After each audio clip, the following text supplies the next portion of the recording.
Thank you very much. I'm sure there'll be a question or two, but we have one more member of this panel, Roger Blake, who's the Executive Director of the California Interscholastic Federation. Oh, I'm sure you have, days are just very mild and mellow. In Always, always. Good. Probably much like yours and the other senators in the room Well, thank today. you for being here.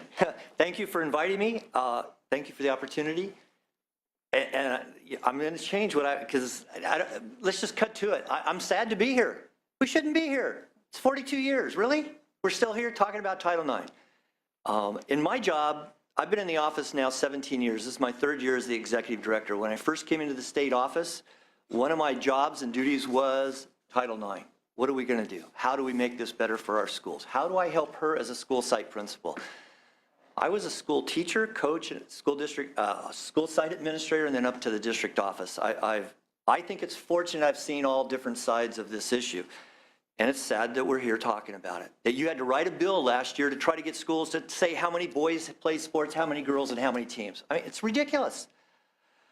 I look in the room today, we wouldn't have some of these people here if this wasn't still an issue. You asked the question at the beginning of the title, how are our schools doing? Some of our schools are doing absolutely great. Some of our schools are doing great things out there. A whole bunch of our schools are doing not very well, and there's a whole bunch, and she just said it, that aren't doing anything. It's not on their radar. They're not paying attention until somebody yells and screams. People only hear about CIF when someone's been kicked out of the playoffs or their child doesn't get to play sports. I mean, it's about the sports page. That's a little tiny part of our job. The biggest part of our job is education and training of coaches, school administrators. That's when I got hired in the office in 1999. I came out of the Lake Elsinore Unified School District just down the road from you. That was my job, education and training. We've got to advance this, and we've done great things, but it's like bringing the horse to the trough. You can bring them, but you can't force them to drink the water. We offer today through the state CIF 29 different classes for school administrators, 4-hour in-service trainings. 3 of them deal with law, legal, and liability. One is the class, and this is the big, thick book that you'll love, but this is a class on legal issues, Title IX and sexual harassment. It's a 4-hour class. It's really targeted toward athletic directors. So far, across of all those 29 classes, we've had over 1,600 school administrators, athletic directors take those classes. Sadly, in Title IX, only 285. So how do we fix that? Let's get to the cut to the chase. And she and I didn't even talk until just listening to her here. Assistance. What do schools need? From my perspective, this is what I hope comes out of this. When I took my administrative training to become a school administrator, because I was a sports guy, I knew Title IX, had an idea. We never had a class in Title IX, how to make it work on our school campuses, ever in administration. We need to look at the credentialing process. Why can I become a school district or a school administrator in a school in California and not have a clue about how Title IX works? And it's not brain surgery. It's pretty simple. Second part, the Department of Ed isn't going to like me very much. They used to be the coordinated compliance review. She talked about it. They picked 40 schools, 120. In California today, I have 1,554 high schools in California are playing sports. And they're picking 40 across the whole state to look at compliance. That number used to be significantly higher back when I was in the school district, and obviously when the funding was much better for the CDE. But that was a way the school districts did a self-review.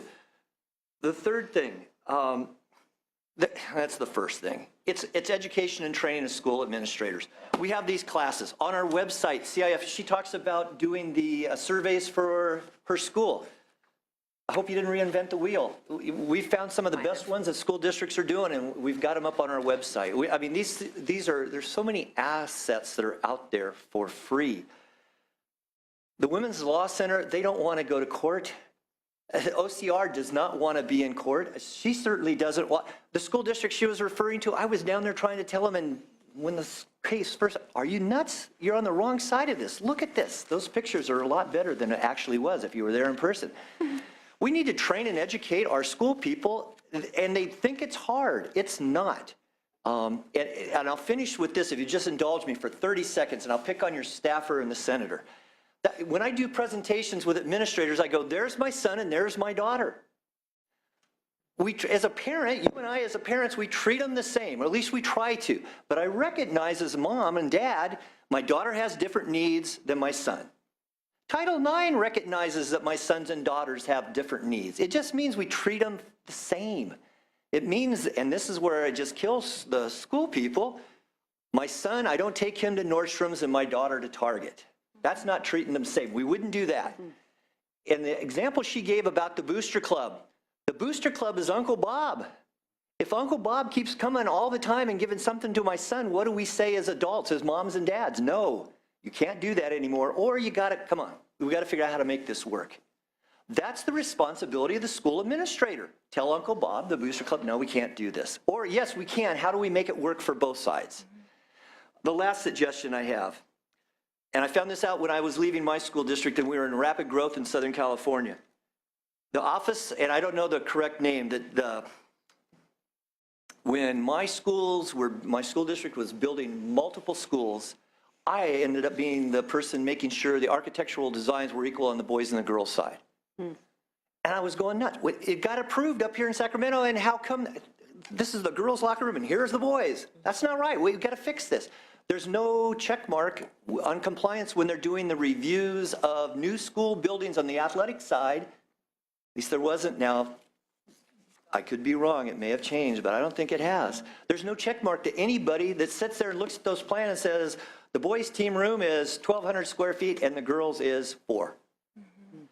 Again, this is not brain surgery, and it's sad that we're still here dealing with it. My job, the biggest part of our job as CIF, we need to be training and educating the school administrators, the things that she and I didn't get when we came up through the ranks. It's already done, it's out there, it's packaged, it's in service. There's a cost. That's I think, why school districts don't have people do it as often, as much as we should.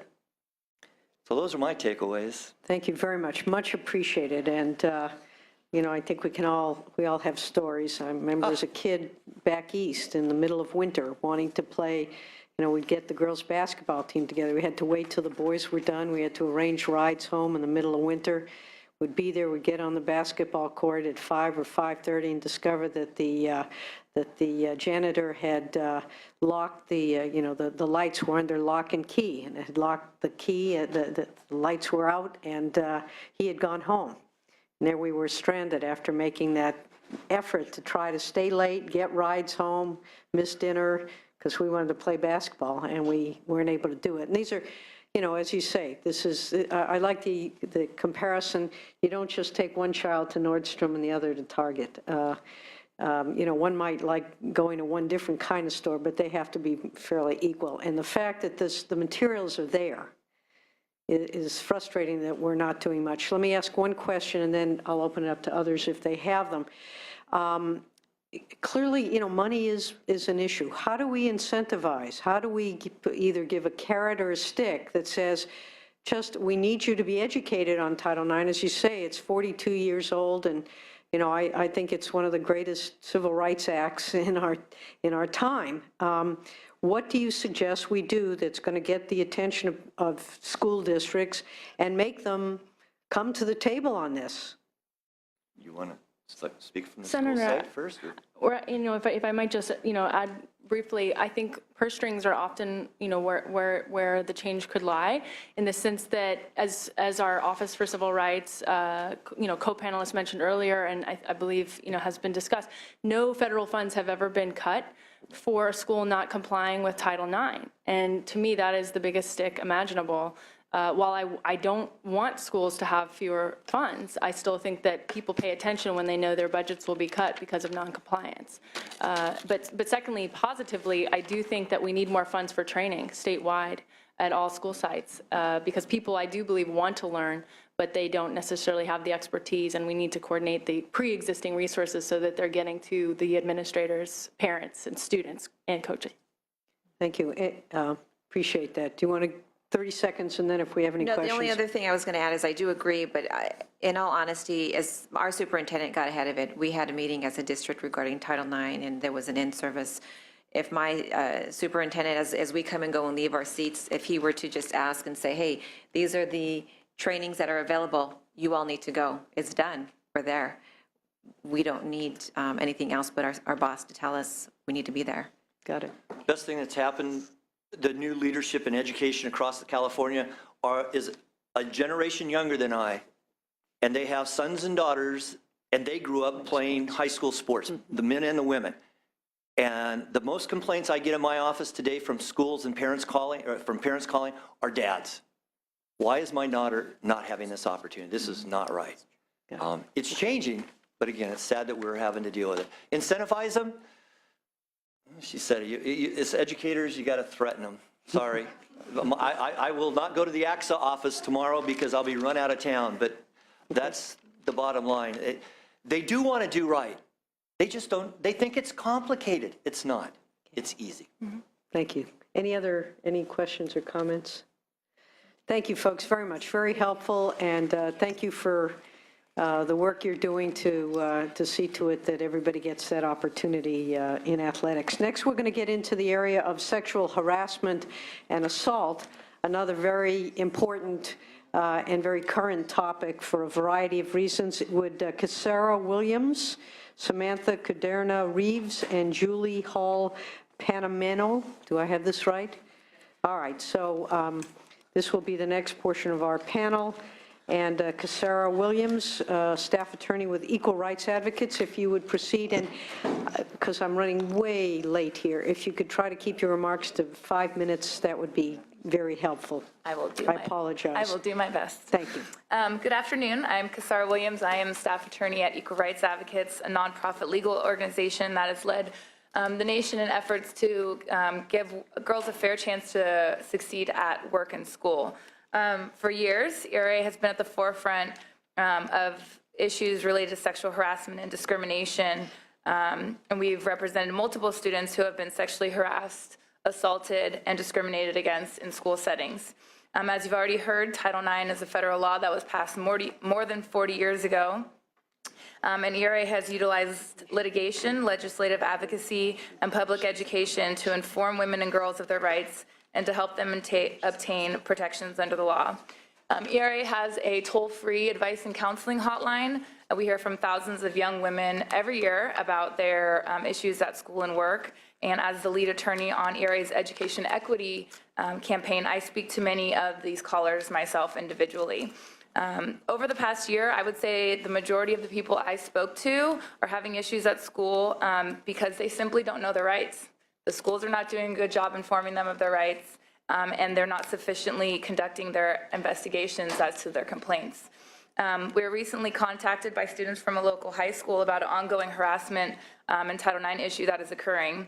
When we met with the students, they had submitted at least 10 written complaints to the school, and none of the students in that meeting knew their rights. It had been more than 3 months since they had submitted the complaint to the school, and the school had not provided them any information about their rights, about their grievance procedure, or what processes the school is undertaking to complete their investigation. They were totally in the dark with respect to the outcome of the investigation and the complaints, and we still ask, how is this possible? How is this possible at this point in time, 40 plus years later, that students are not aware of their rights even once a complaint is filed? Recent studies have found that more than half of girls and at least 40% of boys in grades 7 through 12 report being sexually harassed. 87% of those students say that it leaves them with a negative lasting effect. And another study revealed that 3/4 of students at school are called names, made fun of, or bullied, at least with some regularity. Last year, ERA completed its review of 116 school districts' discrimination and sexual harassment policies. Our report will be coming out next month. We were hoping to have it today, but it's not ready quite yet. But our review was prompted by Bay Area NBC investigative report that stemmed from a very, very egregious case of sexual assault by a teacher on a student, in which the principal failed to act, failed to investigate, failed to report, because in that lawsuit, she said she did not know what Title IX was. She did not know that she had to report. She didn't know the duties of her school as a principal. So what NBC did is they sent emails to 35 principals acting as parents. They asked, who is your Title IX coordinator, and how do they go and report cases of sexual harassment? In response to the 35 emails, they received responses such as, we don't have a Title IX coordinator. I think that would be me. Or what is a coordinator? Of the 35 principals emailed, 26 responded, and only one was able to identify their Title IX coordinator. So ERA got involved. We sent Public Records Act requests to 116 schools asking for copies of their sexual harassment policies, their grievance procedures, and their training documents. In short, the documents we analyzed indicated that schools are simply not doing enough to protect their students. Schools are failing to provide clear policies that students are able to understand. They are failing to provide clear complaint procedures so that the students know where to go and complain when there is an issue. And they are completely failing to train, most schools are completely failing to train their students. I know we've talked a lot about training administrators, but there is a big gap in the training of students themselves, or they are not sufficiently training staff members. Just a little bit of our data, since I'm trying to move through this, is that, as we know, every school district has to have a Title IX coordinator. In the review of the policies produced, we saw that resolving Title IX concerns was the primary job function for only 4.4% of the coordinators.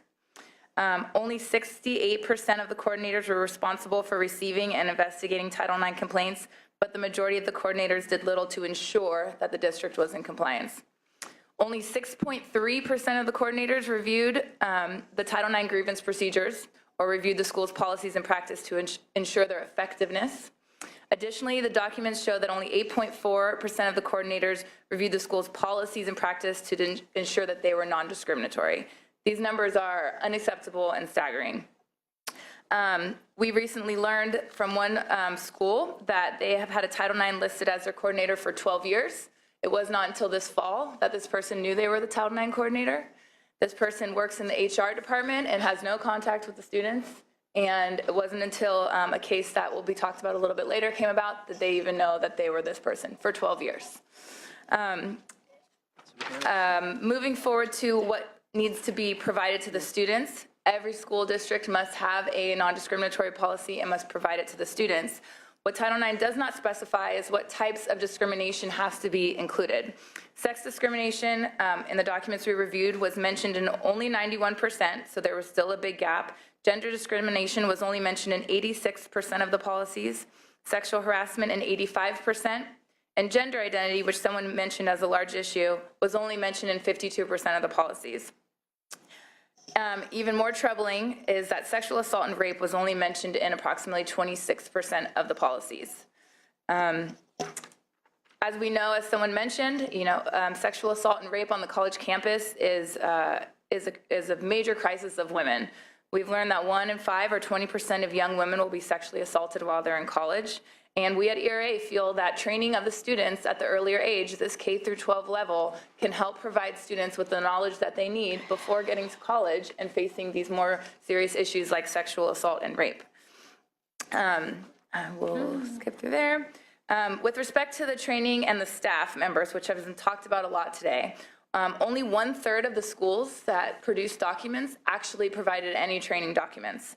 And of those documents that were provided, there was very little specific information about what format of the training. They produced board minutes or a front page of a training, but we were not able to actually assess the quality of the trainings because they simply did not have the documents or chose not to produce them to us. I think it's, we can all agree that simply handing out a policy of 100 pages to students is not going to get the point across and not going to sufficiently educate them. Near as reading a piece of paper to a classroom or an auditorium of students. It's crucial for everyone to understand what the problem is in order to really move forward and make changes. And we feel that students, as well as staff administrators, but students really are not being appropriately trained on these issues. Of the 1/3 of the schools who did produce documents, 90% of those covered sexual harassment for the students, only 85 covered those for the teachers, and 76 covered for other staff and administrators. And only 22% of those trainings talked about gender identity for the students, 25 for the teacher trainings, and 18% for the staff and administrators. If you wouldn't mind wrapping up. Yeah, I absolutely. think you've made your point. there. Okay. So questions, what do we need? As I said, we need training of the students And, we understand funding is a big issue, and it is a big lift to pass a law, but actually having into the curriculum and into an actual packet and someone who's knowledgeable about these issues to go and train the students is huge, which will start with the Title IX coordinator, which will start with the staff and administrators. I would also say that better posting of grievance procedures, whether it's putting it on a website, posting it next in every classroom, something that says if you are bullied and harassed, here's what you do. Something very clear to go tell the students where to go, not a little link somewhere or a little packet that says Title IX that students don't understand. We need to make it very user-friendly for K through 12 level students. I think that I will move along. I want to, pass this on to Samantha Kundera-Reeves. She is a Berkeley High School student their school has contacted us about ongoing issues they have had. And I just want to say that her experiences will really exemplify what our report findings are and the need for additional training, additional, support to show the students exactly what their rights are and how to achieve equity in their school. Thank you. And before we do go, for those of you on the committee that don't know, Casara was a basketball player for the Cal Bears. So here she is now a lawyer, and I suspect getting that experience probably helped you motivate you towards this goal. So you're living proof of the value of Title IX. Thank you. And now, Samantha, thank you so much for being here. Yeah, thank you. Good afternoon, members of the committee, legislative staff, and Senator Jackson. Thank you for holding this important hearing on Title IX in secondary schools and for letting me talk to you about how it's going at my school. My name is Samantha Kundera-Reeves, and I'm a senior at Berkeley High School. Today, I'd like to share with you some of the stories about sexual harassment at BHS, including my own story, which reflects the experiences of many other girls at my schools and maybe throughout California. I think these stories will show why schools need detailed, consistent, and clear instructions about how to handle training, reporting, investigation, and complaint procedures to ensure a safe, non-discriminatory learning environment for all students as required by Title IX law. In December 2013, my junior year, I learned that I was included on a slut page along with about 30 other girls of color. The page was being circulated by male students at BHS by the way of the social media site Instagram. This was a terrifying experience for me. The slut page included pictures of me and other girls from Facebook or other sources, and some of the images were of naked girls. All the images had captions that clearly identified us by name and had lewd or inappropriate comments about our sexual habits. Here's what they wrote about me. This bitch will suck anyone's dick, a true slut. I dare you to go have sex with her for a good time. One of my guy friends helped me to get screenshots of the site. Once I had them, I took them to my counselor, but she was gone for the day, so I went to my assistant principal for help. He took me to the on-campus intervention office, OCI, at BHS to file a report. I described the incidents to campus security guards, all men, including the on-campus police officer. I found myself in a room with 4 adult men discussing the slut page and looking at screenshots. They kept asking me if what the page said about me was true. Are you a slut? They never offered to have a woman join the meeting or let me know that that was my right to request that support. The line of questioning was focused on my behavior instead of the slut page. I felt extremely dehumanized during their interrogation of me. The next day, a male officer from the Berkeley Police Department called me to follow up. I was still so upset by the treatment I received the prior day that I didn't want to talk about it anymore or have someone make me feel worthless like the way the security guards made me feel. My moms were upset by this too, but they weren't sure who else at the school they could talk to. There was never any follow-up or closure after my initial report to the security guards. I didn't hear anything further from the administrators at OCI, the dean of students, or my vice principal. This made me feel abused and violated all over again. There are other things that have happened this past semester at BHS. At the Welcome Back assemblies in September, which are attended by over 3,000 students at Berkeley High, over the course of one day, our dean of students linked the way that girls dress to how they are treated. He implied that sexual harassment was to be expected if girls did not dress in the way that, quote, respected themselves.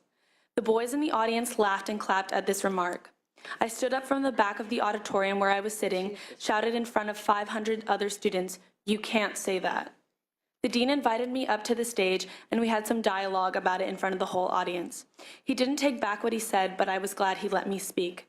He should have known that what he said was wrong and hurtful for girls, blaming how they dress linked to the treatment they receive.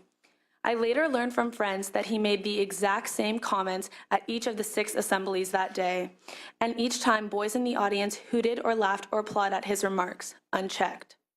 No one challenged the dean at the earlier sessions, but plenty of students and teachers were upset with his comments, which remain uncorrected today. I think that the school administration must agree with him because they have done nothing to correct his statements, even though we students asked them to do so. Because of the assemblies, a number of students got together and decided to advocate for changing the way sexual harassment is treated at our school, where the culture seems to be to blame the victim or not pursue the problem when it is reported. We formed a grassroots organization called BHS Stop Harassing that has worked to raise awareness about the culture around these issues at Berkeley High and in the community. This group is so important to me because it gives me a voice in naming the problems and explaining them to others, many of whom have had terrible experiences themselves. It gives me a platform to change attitudes and practices I know are damaging. We want to transform Berkeley High into the model of a high school where all students feel safe and respected. Some of the student leaders and adult advisors of BHS Stop Harassing are here with me today in the audience. They are wearing the t-shirts and buttons we distributed as a part of a 2-day teach-in we held just before Thanksgiving across the street from Berkeley High School.